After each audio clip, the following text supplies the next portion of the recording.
السلام عليكم maanta waxaan sameyneynaa qadada babyga insha Allah waxay ka kooban tahay marka baradhada macaan noocan u eg carrot makana iyo yaanyo barbarooni insha Allah waxa kale ku dareynaa chicken xabadan meesha taalan ku darsanaya kaas oo mid kale qada ku karsanaya iyo cheese ama saaqanid farmaajo marka insha Allah kullo ka soo diyaariyay hada soo fiiqaya kullo hada waa soo jarjaray oo soo dhaqay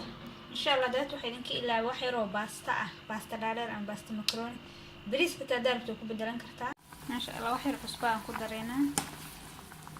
lafta marka saas u farsameyso iyo wax yar oo saliid ah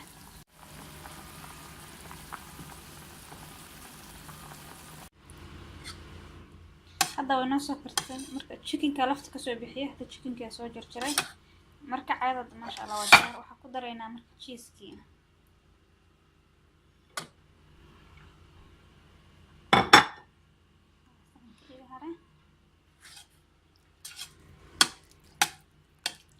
wax yar ayaan 2 daqiiqo camal ayaan tabka saaraa si cheese-ku u dhex galo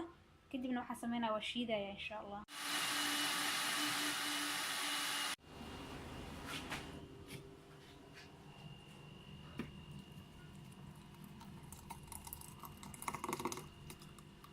asxana buu diyaariyay intaana meel ayaa u dhigaaya gabadha ay soo weydiin cuntada oo ilmaha ku cayilaan hada waxaan ku karinay waa baradhada macaan aad ilmaha ugu cayilaan sidoo kale cheese-ka ama farmaajo la dhahayo marka insha Allah carrot-kuna wuu fiican yahay asaga caafimaadka wuu fiican yahay laakiin in lagu cayilo in kala ma sheegi karo wallah